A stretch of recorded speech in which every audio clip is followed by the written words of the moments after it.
I still don't know how to start these.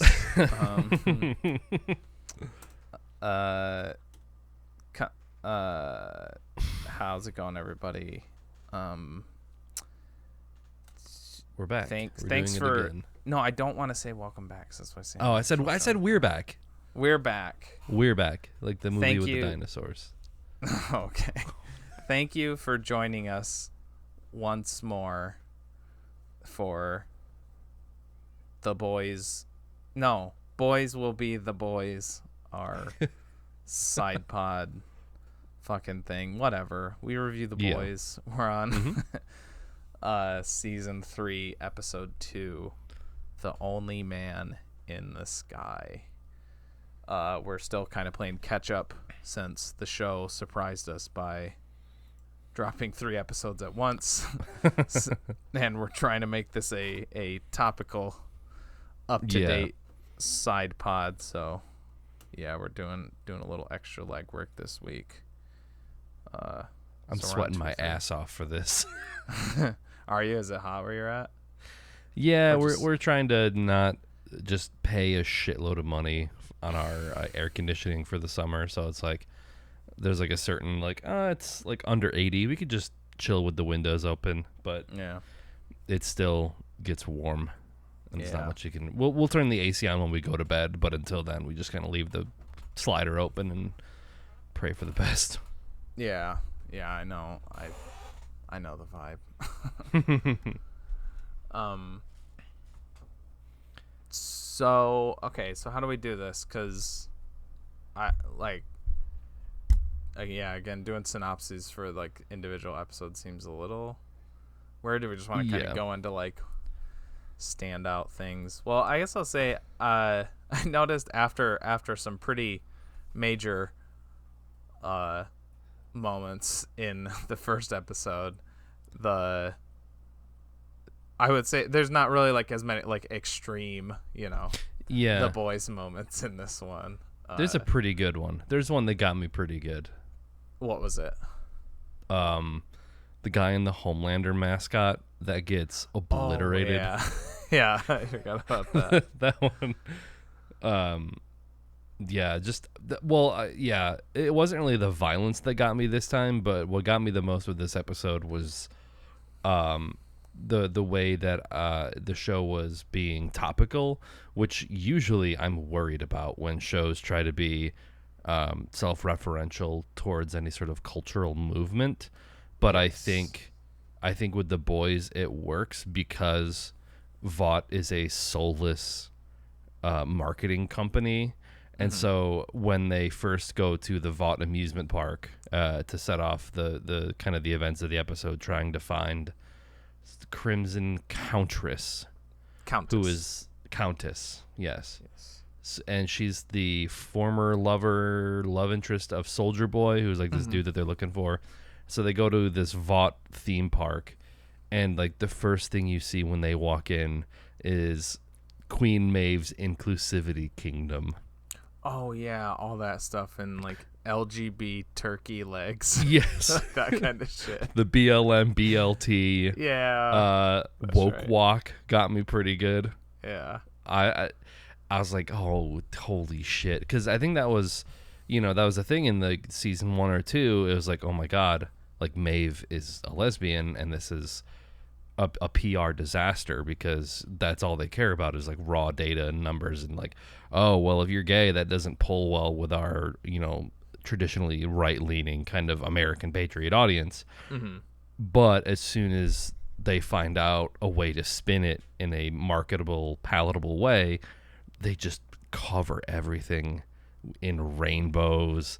Yeah. And like they've got like the BLM fist with like it was perfect because I feel like, probably when they were shooting this, it was all the stuff last year going on. Like it's June. It's Pride Month, right? And that's like a big thing that you see all the time is like for a while, like corporations would just, take their logo and make it rainbow. And then now everyone's like, this is rainbow washing. And like, I think I on Twitter, like the Pinkertons were talking about like inclusivity, which is like, I think Pinkertons, they're like, a private firm that has if you Google Yeah. Pinkertons and like some of the stuff that they got up to in like the 80s, Yeah, they're that's what Jimmy Hoffa was part of, or like was he worked for him or something like that. Yeah, something. they're like a detective agency, but they're like, you know, private contractors, and Yeah, they've done. their headquarters are in Ann Arbor.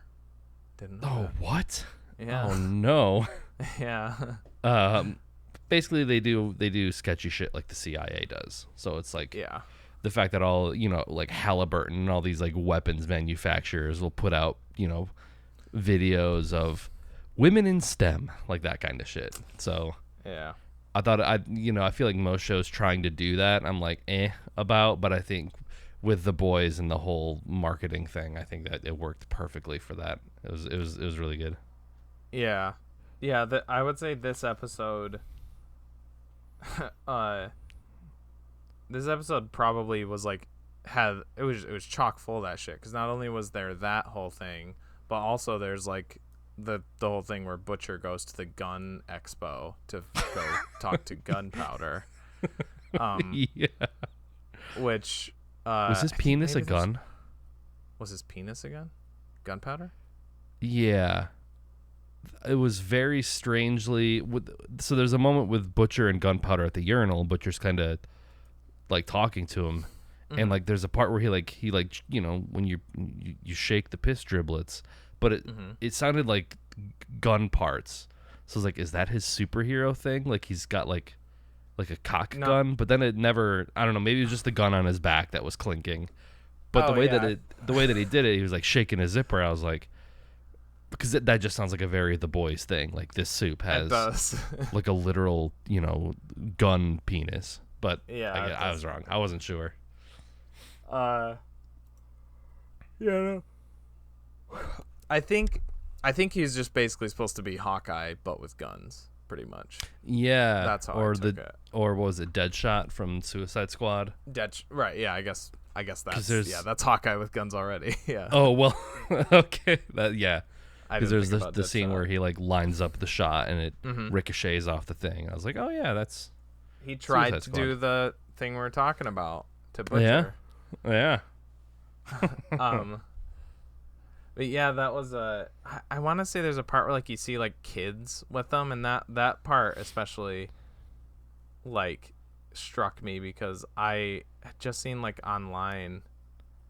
I feel like I was watching like some like commentary video on YouTube, and like they showed like a clip of at this gun show of like this kid, like this toddler, like 2 or 3 years old, and they were like, okay, racket, and then he like and they're like, okay, now, and they're like saying all this shit, and then like the girl, like then like after he like does all the shit they tell him to do, the girl like turns to the camera and she's like, oh, that's adorable, like, oh boy.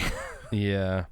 There was like an article that I saw somewhere that it was like different pictures of like people across the country and like their like gun collections, and it would be like a husband and wife standing on the porch, and it was just like, but it wasn't just like a pile. They were all, you know, strategically put out, and is I mean, whatever. If you're a responsible gun owner, do you need that many?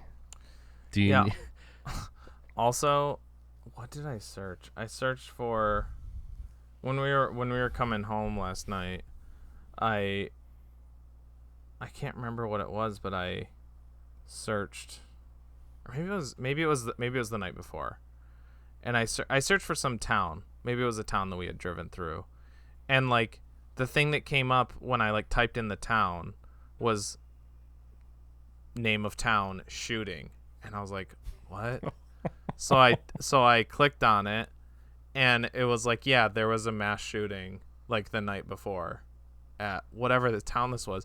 And then like I looked further, and it was like, oh, it was a series. There was 4 shootings like that all happened at the same time. Like there was one in Detroit. Or no, I'm sorry, not Detroit. It was some town I didn't know, but I think it's near Detroit. And then in Texas and like Tennessee and then somewhere else. And then like later on last night, Ethan, he's just like, he's like looking at his phone. He's like, Jesus Christ. And we're like, what? And he's like, there was another shooting. Like, yeah. so And it's like you see the show and fucking, if it wasn't our goddamn cursed hellhole country, this show would seem more ridiculous. But it's just like, Jesus Christ, this is what it is, except there's superheroes. Like, that's the only fucking difference. Yeah.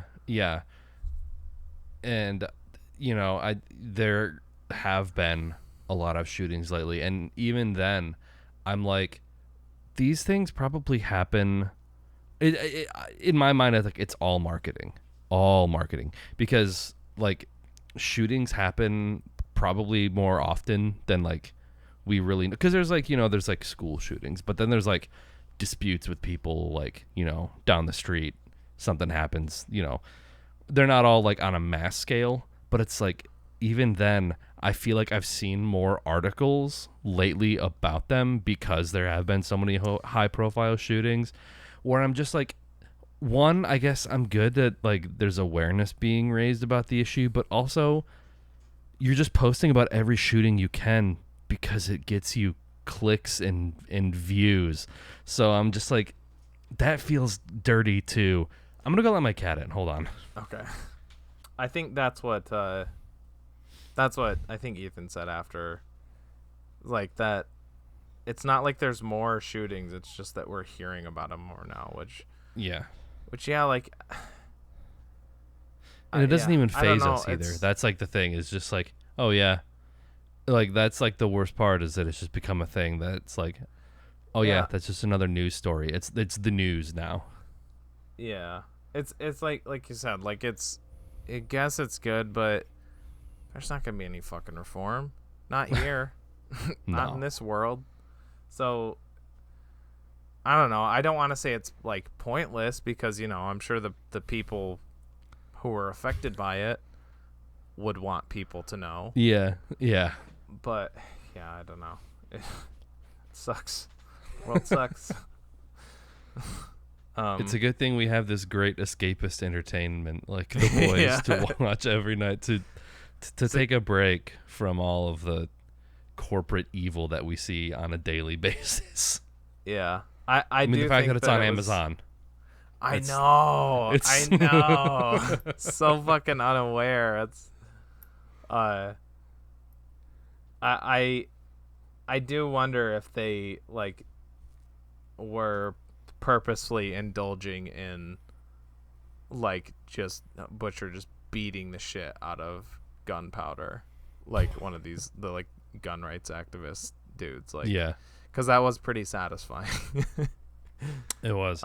And I did look it up. It was Butcher that killed Mesmer. That's who it. That's Mesmer. Haley Joel Osment's character. In a very similarly brutal way, like slams his head against the porcelain sink in a bathroom until his like skull's caved in. Okay. But yeah, we finally get to see Butcher take the Compound V. Yeah. Which he slices. I feel like this season has gotten more graphic with its violence. I don't know. Maybe not.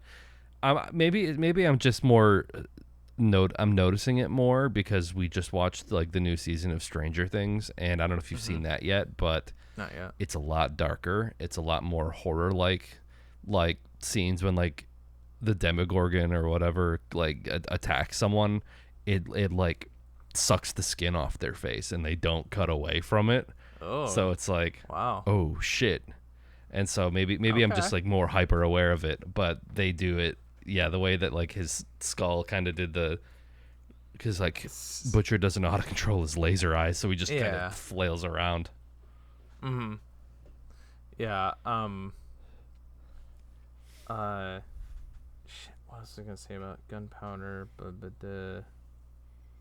I don't know. Whatever. Yeah. That was cool. I don't know. I forgot what I was gonna say. Something I wanted to address that I thought was like really cool, funny, whatever, is like following up on like what we said last episode, and kind of, which is like total like positive for the show, but I remember last episode we were saying that we were both kind of thinking, oh, I don't want the whole season to just be, oh, Homelander's gonna, oh, look at these close-ups of him like fighting hard to like hold a smile and da da da. And this episode, it happens again where they're like doing that. They're doing his like birthday celebration thing, and he's standing up there with Starlight, and then she's saying like, oh, he's promised to donate money to my charity thing or whatever. And then it does that like that same thing where it close-ups on his face, and he's like trying to hold a smile, like, oh, they're doing it again. And I thought of that exactly, like, oh, are they going to keep doing this? And immediately he goes on his spiel about like, I'm not going to be fucking controlled. It's like, I was like, sweet, they're not gonna like, so that's not gonna like, they're actually like doing something with it now, and then like wasting no time, like, you know, wait until after the season premiere to do that. But like, I thought that was sweet that as soon as I was like noticing that they were doing that again, they switched it up. And it's kind of a callback almost to, I think it was I don't remember if it was season 1 or 2, but it was a similar instance where I think it's the country, it's like the Christian rock country concert that Starlight, she's like, oh, I do this every year, whatever. And then I'm thinking of something else, because she kind of goes off script there when she's just like, you know, actually, I'm questioning my faith, and it's like, oh, it ends up being like a PR boost. But I think there's another instance where Homelander goes off script, because I think they want him to do more of like the sort of centrist approach, where it's like, he's like, yeah, I condemn this, or you know, and then he kind of goes off script, and he's like, they want me to say that I don't think that you guys are great, and like guns are great, or like the values that this country was founded on. And so it's like, it's kind of worked out in his favor before, but it ends on that speech, and so you almost think, oh shit, like he's gonna, you know, he's off the deep end. Yeah. But then, you know, we'll get to the follow up of that in the next episode. Right. Yeah. I like that. Like immediately, you like, you know, because like how the show is, but also they show, Mother's Milk's wife's husband is like watching it, and you can see that he's like enraptured.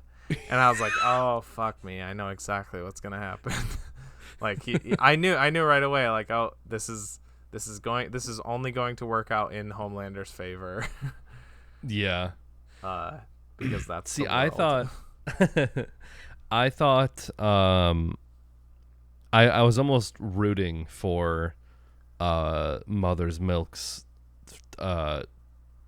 wife's new guy, because I was like, oh, you know, it makes me think of like all those movies from the 90s, specifically ones with like Jim Carrey, where it's like they just shit on the stepdad because he's kind of goofy, but it's like he's gonna be way more present in their lives instead of this other guy. But then it's like, oh no, actually he does suck, because he's resonating with this which, like, I don't know, sometimes the way Homelander I don't know what I'm saying here. It's like he's not wrong sometimes about like the way that like the media tries to control you, because he does. It's very, oh god, I'm gonna say it's very Trumpy, where like the dude sucks, but he's telling the audience, he's like, they control you too, and you just don't even know it. And it's like, he's not wrong about that. Yeah. About that part. But it's steeped in these, under this like, but it's like basically like fascism. layers. So it's like, yeah, it's like faux populism. It's like, yeah, you guys are being mind controlled, and like they're telling you what to do, and you go along with it blindly. But then it's also follow me, and it's like, that's yeah. No, I know what you mean. And like he's actually kind of outing Vought somewhat, which is like in a sense good, but he's framing it in his own like myopic worldview, which is also kind of misrepresenting the actual truth or whatever. Yeah. Um, I'm looking at the fandom wikia, and we have to talk about the other incredibly grotesque violent scene, the rooftop suicide scene. Yeah, no, I wanted to talk about that because that was, that was good. I like that. Which is where the title of the episode comes from, "The Only Man in the Sky," which is a sweet line. That's actually ripped directly from the comics. Yeah, I was looking up to see if there was like a show poster for it, and I saw the little clip from the comic book where I think he drops someone, like they're in a car and he just drops them. Dude, it's funny because and yet another, unless the comic was trying to be funny here, but I feel like it was trying to like give off the same emotions as the show, but I feel like the show is way more effective because that whole scene I was like super into it. You know, he's like, no, there is no God. I'm the only man in the sky. And he says that in the in the comics, but I remember that scene specifically because I was fucking dying reading it. It was so fucking funny because it's like this it's at some festival thingy, and this family won a lucky drawing to like they get a new car and they get a vacation, and it's all paid by Vought and whatever. And like the ceremony happens, they get in the car, and Homelander like flies them away, and that's all like the last thing that like the crowd sees, the public sees. And like as soon as he flew him away, I'm like, oh my fucking god, I know exactly what's gonna happen. And then it did. And I was laughing the whole fucking time, but I don't think you're supposed to laugh, but it was so funny. Because I knew he was just gonna fly him up and then drop him. He did. It was funny. But yeah, that's also where I wasn't sure what they were gonna do with Stormfront.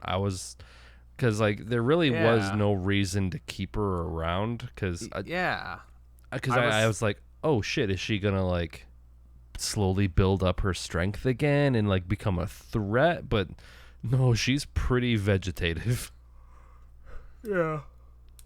Although I think when he came in this episode, I think she was like faking it, because then it cuts to her after he leaves, and she kind of like looks over. Like, there's like a single tear that kind of. Yeah. Which I don't exactly know what we're supposed to read off of that, or like, are you supposed to feel bad for her? I don't know. You don't really feel bad for her, but it's just you get the sense that the only reason that she's still alive is because Homelander doesn't want her to die, but like her living existence is terrible. All she can really do is like give him hand jobs. Yeah. Because we didn't talk about that, but in the first episode, he just kind of walks up next to the bed and like grabs her hand, and she just kind of like very weakly is like, yeah. Yeah. But I guess it did lead to the only man in the sky is me scene, because he sees like on one of the big TVs that she chewed her own tongue off. Yeah. And then he goes and lays next to her bloody spot, like in her. He's so depraved. Yeah. Yeah, that was another bit, like the him finally. I mean, he didn't like full on like snap, but kind of like somewhat revealing himself at the end, and like, oh, it's not just gonna be this whole season. That was like another thought I had the first episode, a little like hesitancy where I was like, why is Stormfront still alive? Are we gonna have to like have Stormfront Homelander scenes the whole season? And then that was another thing that this episode rectified. It's like, nope, she's dead now. And I was like, okay, all right, I get the purpose that she was serving, because that sets him off on this little path or whatever. No more no real follow up to, well, I don't know. I guess maybe it's something to wait for the next episode, I guess. Oh, the other thing that I wasn't sure if they were actually going to touch on it, and they didn't do a ton with it, but sorry, I'm assuming it's going to be a later season thing that's dealt with, but they don't really follow up on the Nadia Newman plot of her being a soup. Like, right. She's suspicious of Huey because she asks him about, it's like, so who's Nadia? And he kind of like backs off, and then she's like, oh yeah, no, a guy said he was here. Like, obviously she knows everything, but it's like, a guy was here asking for Nadia. Well, what did you tell him, etc. So I think she's just kind of feeling Huey out, and then of course Starlight comes and saves the day and gets him out of the situation. But that's really all you see with the Newman character, which I guess I'm thinking it's going to come into play later. But I was like, oh, okay, I guess we'll deal with that on a later date. Yeah. Okay. Well, I guess I won't mention the thing that I was, because it kind of like somewhat ties into like hanging threads presented by the first episode. And it's like there's all I was gonna say is there's also no like follow up on the whole Butcher Homelander alliance thing. Oh yeah. Which is obviously very tenuous, and like I still don't even know what exactly either. Like their conversation was pretty vague, just mostly just like we both hate Vought, we're gonna like just fuck shit up, scorch earth. Scorched earth. So yeah, it's still a little like what's gonna happen there. But I think all in all it was another solid. I was thinking of like ending each one with being like, my rating is The Boys is still an 8. It's still good. Yeah, it did a good job of kind of tying some stuff introduced in the first episode. It does a really good job of introducing things and answering some things in a satisfying way, but then also like posing more questions and possible things. Like, I'm glad that like the A-Train subplots and the Deep subplots are like pretty decent. The A-Train, I don't know. I think the A-Train one might be the weakest of all of them. Yeah, I would say so. Because again, going on with like the inclusivity and like the rainbow flags, they try to do A-Train wants to rebrand and like get back to his roots. That was my other note. The VS4. Did you notice that? VS4. No. So when A-Train is giving his presentation about like rebranding his costume to be like traditional African characters, and then his guy like flips the little like kind of slideshow thing, and it was like his slave trade game basically. Oh yeah, I saw that. But in the corner it said VS4, like PlayStation 4, but it was the VS. Oh, just gotcha. the Vought branded station. Everything. Yeah, that was just a little thing. I was like, yeah, I'm gonna play it on my PS4. Yeah. That bit was like the game made me. All I was thinking, I was like, well, it could probably find some success as a board game, because if you're people are a lot more aware about it now, but there's a lot of board games with questionable themes like that.